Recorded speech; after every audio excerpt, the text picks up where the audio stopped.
Some folks confuse probability and luck. They're related, but they're very different things. Luck is about your connection, about your relationship to what is. And probability has to do with odds, with probabilities. How probable is something? If you have a coin and you flip it, odds are 50% it'll come up heads and 50% it'll come up tails. And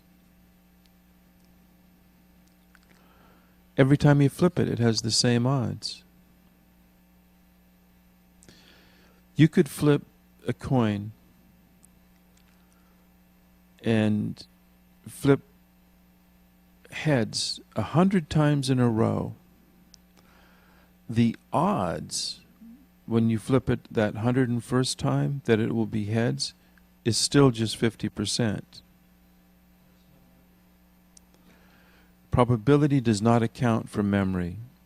Probability does not account for any phenomena that would connect those events. Are the events connected? Unknown. Because you have to, if you're talking about connected events, you have to talk about something very specific. And it's not in general. We're just talking about, at the moment, flipping a coin. So in that abstract thought experiment, there's no connection. But we know. See, the thing is,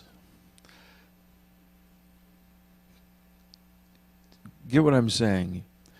If you flip a coin and it comes up heads 100 times in a row, and you're getting ready to flip it again, nobody in the room thinks that that's just raw probability operating in a empty universe of numbers. There's something going on. Some people will be convinced that the next flip has to be a tail because there's no way that you can keep flipping heads. Somebody else is on the other side of that saying, oh no, this is going to be heads again. Because he's on a roll. This is going to be heads. Both of those people, the ones that are betting with you and those who are betting against you, both of them suspect or are convinced, absolutely convinced, that there's more to the universe than raw numbers.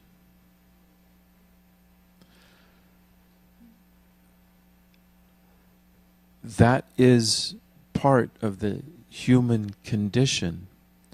We live in a universe of numbers, but that's not our experience. Now, some people have a particular bent, spend all their time denying the possibility that there can be anything other than numbers.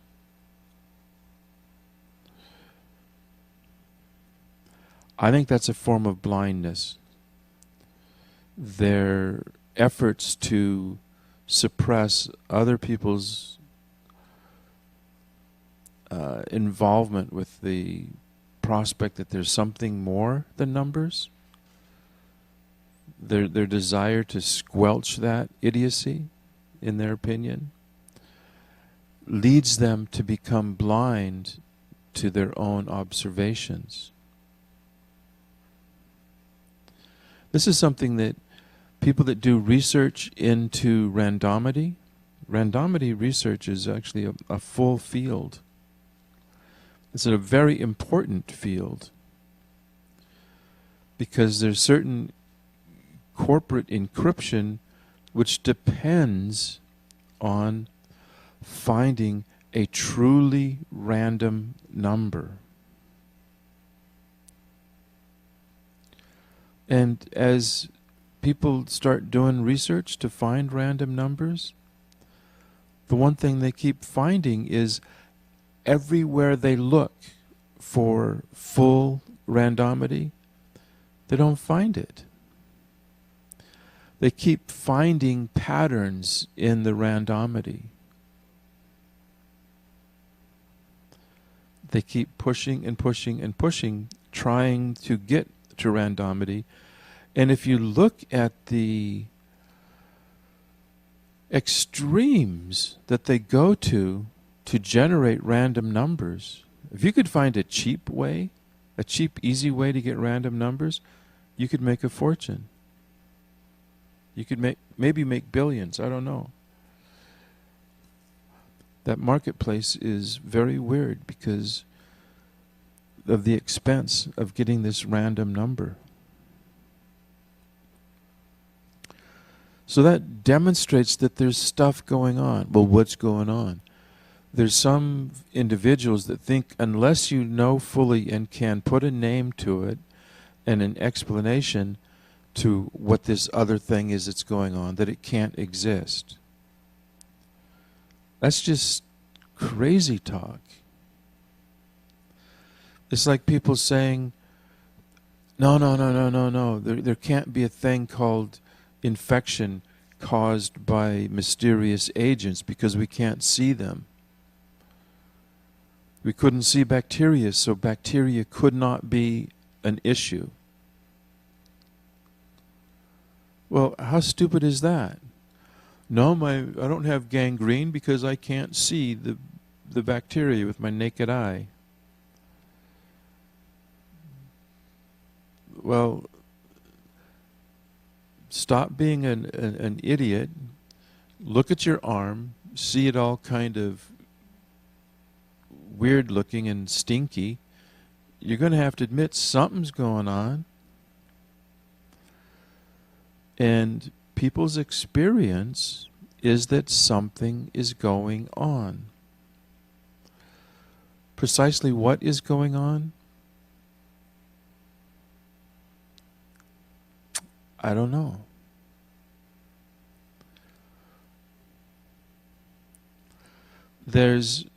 Take the example of a pygmy going out on a hunt.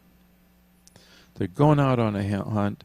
They go through all of the trouble of having their "we're going on a hunt tomorrow" dance the night before. They have their going out on a hunt feast the night before. So they get up, they're getting ready to go, and an unlucky sign is there. Maybe the head hunter steps on a rake and smacks himself in the face with the rake. They don't have rakes, but the pygmy equivalent of stepping on a rake. They call the hunt off. Why? Because it was unlucky. Well, what if it was just psychological? So, putting the word "just" in front of the word "psychological" to demean it as unimportant and not worthy of having influence on events doesn't make that so. Would you go out hunting beasts in a dangerous environment in which one misstep could break an ankle, which brings about a lifetime crippling condition? If you were feeling unlucky, you're off your edge. So whether you're picking up on the subtle influences of the bibbidi-bop, or it's just you off your game, or if it's X, Y, or Z, it doesn't matter. Either you're paying attention or you're not. And if you're paying attention and you notice, not a lucky time, all right, maybe that's not when you should do things where the edge between success and failure is not so certain. If you work in a bottling plant and you pull the handle down that puts the cork in the bottle, and you've done that 1,000,000 times, every time you've done it, the cork goes in and everything's fine. Right, that's not something where luck plays a large part of it. It's kind of pull the handle, the cork goes in. Pull the handle, the cork goes in. That's not something which is readily affected by the vagaries of who the heck knows. But there's other activities where that's not the case. There's certain tricks that extreme sports people do not try unless they're feeling on. There's a feeling they have when they say, oh yeah, I'm feeling on. Yeah, it's feeling good. Then there's certain tricks they'll try. But there's others they won't unless they're feeling on. Because they know that there's subtleties that enter into it. Where do those come from? It doesn't matter. If you're surfing, you're out on the water, having an appreciation for the various physical influences that create waves, that can be fun, that can be instructive, but it doesn't help you determine which wave coming in is going to be the one to catch, because they don't catch every wave. There's 6 waves coming in, and they spot that the 5th wave or the 4th wave. No, the 3rd wave, that's the one I want to catch. That comes from an intimate relationship in that circumstance. It doesn't come from understanding all of the dynamics of tide and wind and ocean currents. That's not what helps them pick the wave. What helps them pick the wave is their relationship in the moment. So this obsession that some folks have to suppress and squelch the existence of this other realm simply because the folks that are operating in it can't point to the exact physics behind it. It's stupidity. It's just sheer stupidity. If you walk into a restaurant and there's one patron that has a bunch of flies buzzing around their head, you do not have to understand why they have flies buzzing around their head in order to decide to sit somewhere else.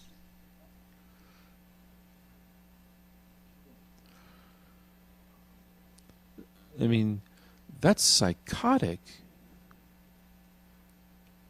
to not act on your own instinct, your own enmeshment,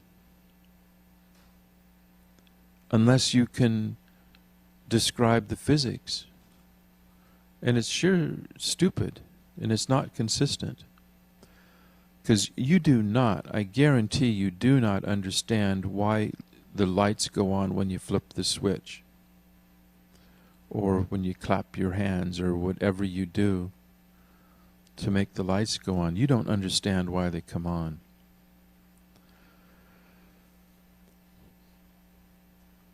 There's folks that will give you explanations, and you may even have one in your head, but that is not the truth. You can't handle the truth. And I say that based on the fact that when I was in working with my research team in quantum, we would get to the edge of the truth. It was a game we played. All of the scientists in that department, we would approach the edge of the truth.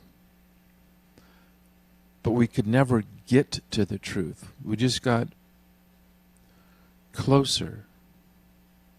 And it was something that we would endeavor at. But we did not get to the truth. We came up with better explanations that won awards, but we didn't get to the truth. And if you talk to anyone in the field and they say that they got to the truth, if they say yes, it's because they don't respect you enough to give you an honest answer, or there's not the time to give you an honest answer, because the honest answer is no, of course not. We just have models that have better predictive value. Up until, 20 years ago? 25 years ago? It was fairly recent. It was an absolute truism that trees did not communicate. There wasn't a botanist on the planet that would agree that trees were communicating and helping each other. It's like, what? One tree help another? I don't think so. Now they are working out the exact mechanism how that happens. And they're working out the dynamics. But that was entirely invisible. It was an invisible realm. Now, there were people that lived in the forest that could tell you that that's the grandma tree. And that meant something to them when they said that. They knew that tree was watching out for the other trees. All of the scientists said, bullshit. There can be no such thing. But the native, meaning the one that was actually in that environment, knew for a fact that, no, that tree is watching out for these trees.